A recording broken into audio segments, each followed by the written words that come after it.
It's an exciting time as Latitudes takes us around the world. Come on a journey with us through the mysterious Golden Land known as Myanmar. Visit her peaceful people and pagoda.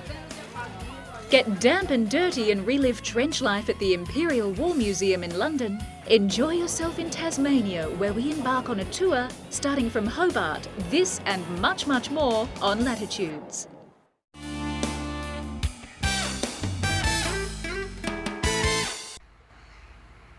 Welcome to the mysterious Golden Land. Giant golden pagodas, amber-flooded sunsets. Nothing but peace and serenity amongst the many towering pagoda. This is mysterious Burma, locally known as Myanmar. Our first stop is the majestic Shwedagon Pagoda. Shining golden in the capital of Yangon, the pagoda is a place where monks and locals gather to pray. Tourists come here to lap up the serenity and be enchanted by its majestic structures. Towering almost 100 metres above the green cityscape of Yangon, the Shwedagon Pagoda is the prominent landmark visible for miles around. Shwedagon is the essence of Myanmar and a place that never fails to enchant. One of the wonders of the world, the Shwedagon is believed to have been built approximately 2,500 years ago. The legend of Shwedagon tells of two merchant brothers meeting the Buddha, who gave them 8 strands of his hair to be enshrined in Shwedagon. With the help of a number of celestial beings, the brothers and the king discovered the hill where the relics of the previous Buddhas have been enshrined. When the strands of the Buddha's hair were safely enshrined, a golden slab was laid on the relic's chamber and a golden pagoda built on it. All across the Myanmar landscape lie many pagoda and images of Buddha. Upon Minhama Hill in the township of Insain, Yangon, a huge slab of flawless marble that was found north of Mandalay is being visited daily. Sitting on a hill overlooking Yangon sits the majestic white marble Buddha named Lokachanta Abaya Labamuni. People from all around the country come to visit and pray here. It's the biggest Buddha image in the world. Work on the surrounding temple that will house this image of Buddha is still being finished. However, that doesn't deter the hundreds of thousands of people that come to visit the statue. Chanta means happy and Abaya means no danger, so according to the name it means good luck and no harm, which is good for everyone. What more assurance would you need to come and visit this spectacular image? This giant image of Buddha weighs more than 400 tons and measures a towering 37 feet tall. The flawless rock was 500 tons in weight, and 2 temporary railroads were built to transport the massive slab. It was made by sculptor Yu Tortor from a large marble rock, which was found originally in Zakyin village, Mataya township, about 21 miles north of Mandalay. Yu Tortor asked for permission from leaders of the state to carve the marble rock into the Buddha image. More than 100,000 locals turned out to witness the moving of the Buddha statue, which stopped at many townships along the way. If you're ever in this part of Myanmar, make sure you visit this magnificent and majestic marble Buddha. Calm your spirit down to the murmur of the locals praying and humble yourself to the cultural tradition. Compared to its neighbours, India, China, Laos and Thailand, Myanmar has barely been visited by the outside world. Its bustling streets, golden pagoda and rich culture remain untouched and is just right for those looking for an alternative destination in Asia. Mingle with her people, shop around and find that bargain that lies just around the corner. Barter with the shop dealer to get the cheapest price. Yangon is the centre of the country's administration and economy, and the city is usually vibrant with various commercial activities emanating from the Delta area, which is the rice bowl of the country. Yangon is slowly opening up her country to the outside commercial world. Those wishing to stay in the lap of luxury during their trip won't be disappointed at the many 5-star hotels available. The Strand, one of the most established hotels in the capital, provides an utmost standard of accommodation. With only 32 suites, 2 restaurants and 24-hour butler service, the Strand is small but nonetheless perfect for your travel needs. Yangon is the capital city and gateway to Myanmar by sea and by air. There are many places to visit, among which the following places may draw your interest. Gems Museum, where priceless gems of Myanmar such as ruby, jade and pearl are displayed among many interesting gems. There are many jewel shops offering a wide range of Myanmar-made jewellery to meet one's taste and budget. If your stomach needs attention, the streets are lined with bar-like shacks that you can sit in front of and have a delicious meal. Taste the local cuisine and familiarise yourself with the people and the language. Come and visit Myanmar in its transitional stage, as it still remains an exciting and exotic place to travel. Where the exotica is still untouched, it provides the visitors with excitement and wonder.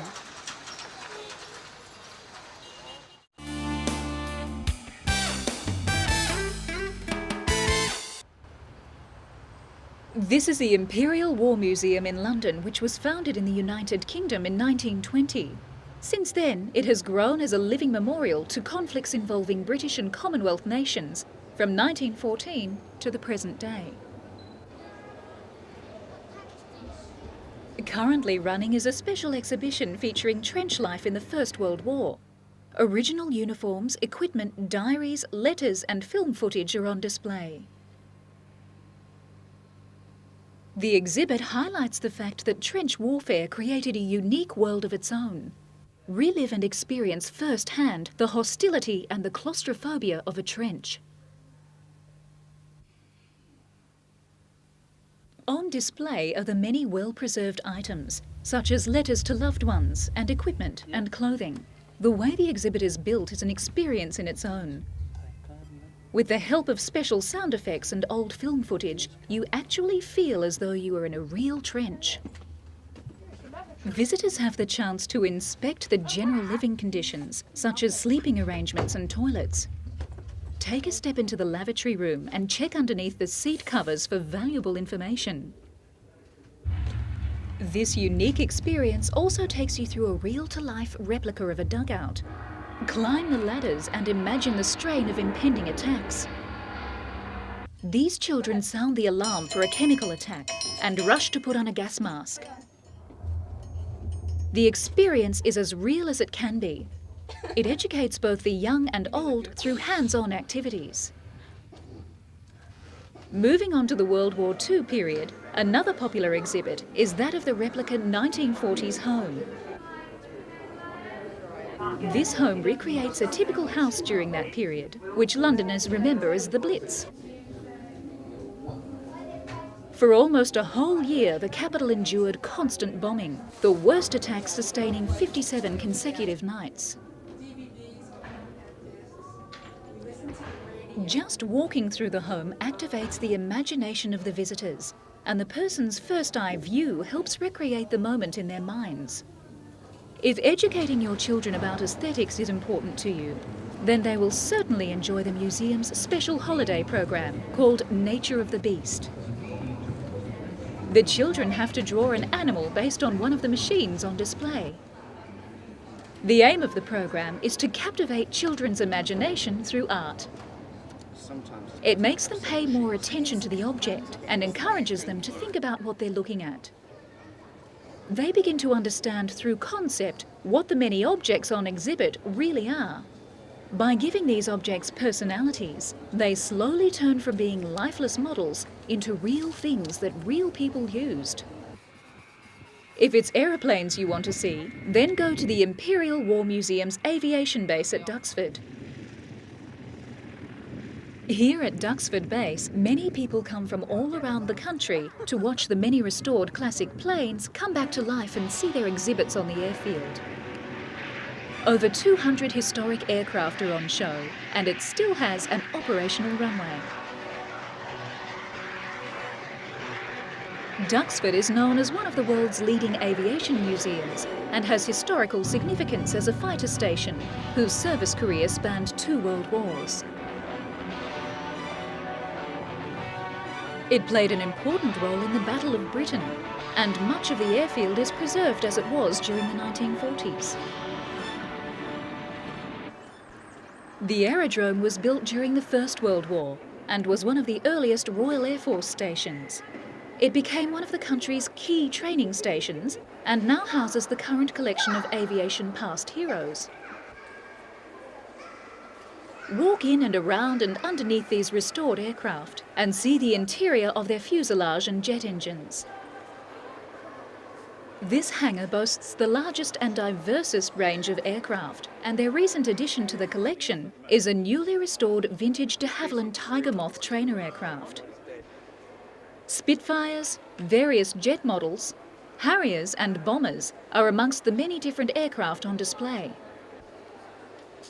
Thanks to Marshall Aerospace, a local company founded by 98-year-old Sir Arthur Marshall, this Tiger Moth was restored to its former glory, so that the younger generations could appreciate this wonderful aircraft. Between 1943 and 1945, Duxford was an active United States 8th Army Air Force fighter base. This special Anglo-American link was celebrated with the opening of a dedicated area at Duxford, the American Air Museum in Britain. It is here, alongside the collection of American planes and fighter jets, that most of the museum's restoration work is carried out. This department is devoted to restoring aircraft to their former glory.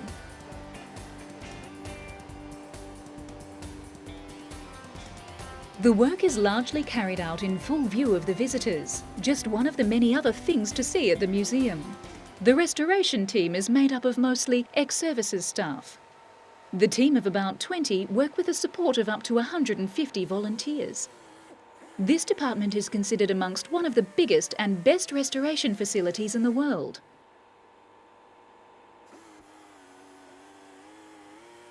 The work undertaken here is for more conservational purposes rather than airworthiness. Like all Imperial War Museum branches, the Duxford branch also take their education program seriously.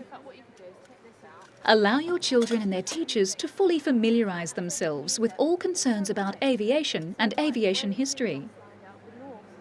Here, Sue Chippington, the head of education, engages the children as well as the adults on a different level of what they experience at home or in the classroom. This young boy tries out an old wartime aircraft ejector seat. It provides an activity that gives younger generations a real idea of what pilots experienced, and it's able to engage their minds while they have fun. And if you think the pilot would want to do this, Guaranteed they won't be disappointed. pull it down like that. Interact with the museum staff and the many wonderful live exhibits. There'd be a handle here as well. Hold and touch the many items in their vast collections.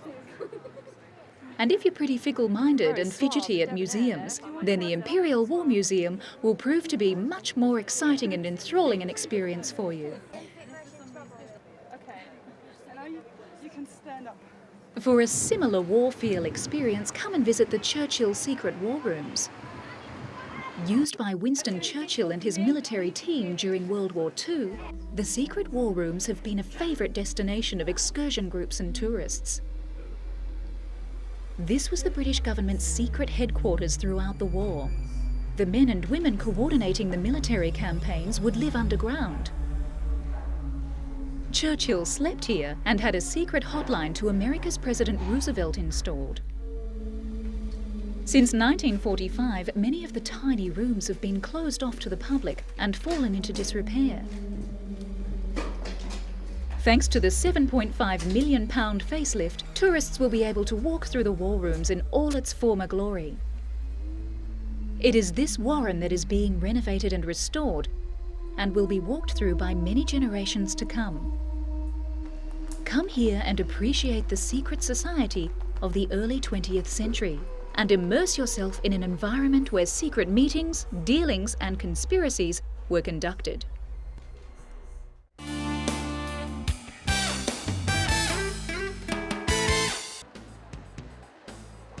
Welcome to Hobart, the capital of Tasmania, an island just south of Victoria, Australia. Here, historic Georgian sandstone warehouses built in the 1830s and 40s provide a glorious backdrop to the Hobart City Council's Salamanca Market. Held at Salamanca Place every Saturday from 8:30 till 3 p.m. Craftspeople, buskers, artists, fruiters, shoppers, browsers and people watchers all help to set the scene of this colourful, cosmopolitan and entertaining event. Its stalls sell everything from quality handcrafted goods that Tasmanians are famous for, to fresh garden produce, natural skincare products, clothes and fashion accessories, flowers, bric-a-brac and collectibles.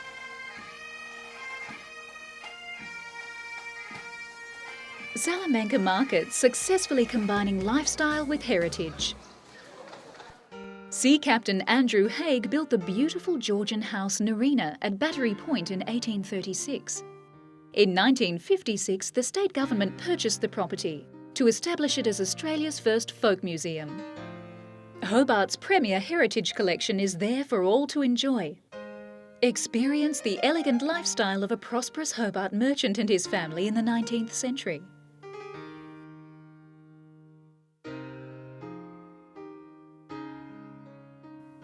A wonderland of colonial treasures, furniture, costumes, dolls, porcelain, needlework, a flagstone courtyard, carriages and a penny farthing bicycle.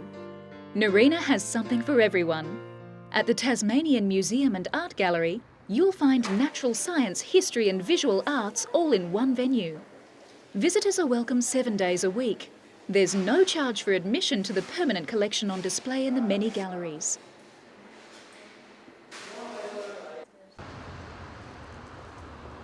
These buildings date back to the colony's earliest times and reflect some of Australia's finest architecture.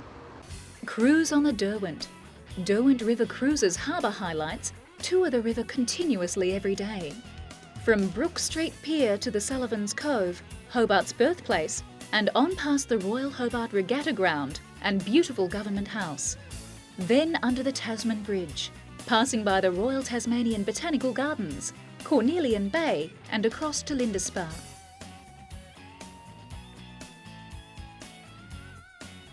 Back through the repaired section of the Tasman Bridge and over the sunken Lake Illawarra and downriver to Rest Point Casino for a short stop. Around historic Battery Point and back to Sullivan's Cove. The cruise lasts about an hour and 20 minutes. Afternoon tea and bar service are available. Kick back and relax and enjoy the waterways of the Derwent River. It's a whole new ball game at Putters Golf, Hobart's most exciting world-class attraction. Miniature golf on an amazing scale. 2 fantastic putting courses set amongst a magical landscape of waterfalls, water whirls and amazing, beautiful gardens. Outside is the mountain. 18 holes of putting amongst rocky outcrops on huge greens with challenging banks and turns, sand traps, rough turf and rock hazards. Inside is the mill, spread over 3 levels with a cascading water wheel in a unique Tasmanian rainforest display.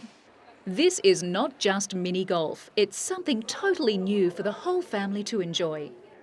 Inside too are Putters virtual golf simulators with state-of-the-art computers providing the feel of a full-size golf course as you hit real golf balls with real clubs.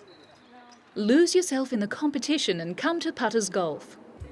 It goes without saying that Cadbury's is on the must-see list of just about every visitor to Tasmania. This world-famous producer of fine chocolates dates back to 1831, when John Cadbury opened his little shop in Birmingham. In 1922, Cadbury came to Claremont, Tasmania, and today its 700 workers produce a wide range of products, the famous Cadbury assortments, and no fewer than 8 tons of block chocolate every hour.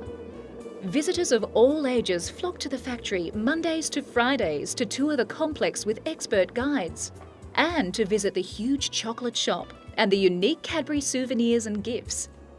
It's essential to book. Just phone the factory or contact your nearest Tasmanian travel centre. Chief boating is a fantastic experience. The 30-minute thrill ride on the Devil Jet has the driver skillfully manoeuvring along the Derwent's riverbanks, through shallow water skimming over whitewater rapids, past great scenery. Throw in a few 360-degree spins in this 20k round trip and you have jet boating at its best.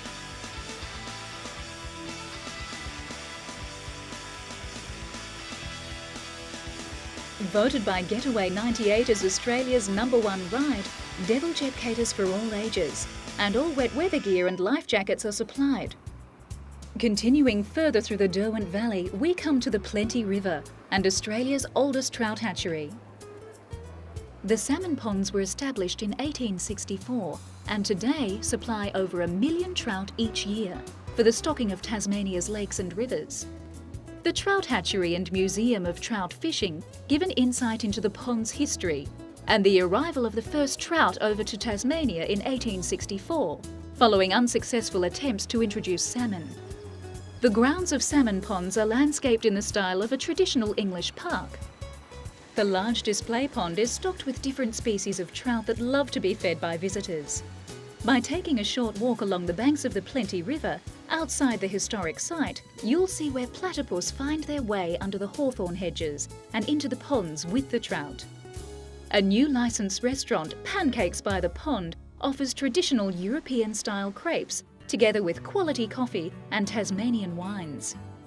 In 1888, a railway ran from Hobart into the Derwent Valley, past New Norfolk to the hop-growing town of Glenora. By 1909, it had reached Westaway National Park in 1916 and by 1936, Callispha.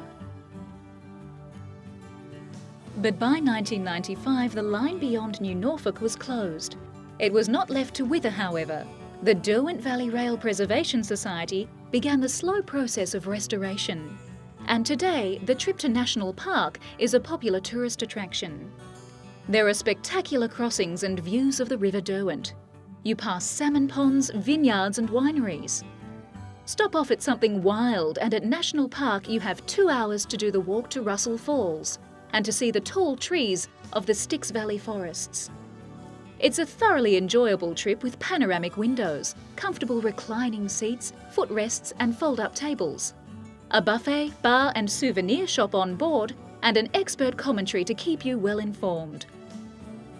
Trips run Sundays and special days, so make sure you book yourself to embark on this wonderful journey through Tasmania's landscape. Join Latitudes again when we next trek the globe and explore fabulous and exciting holiday destinations.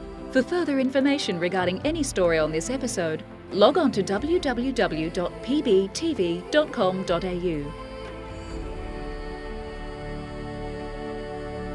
This program is proudly supported by PATA and Always Dive Australia.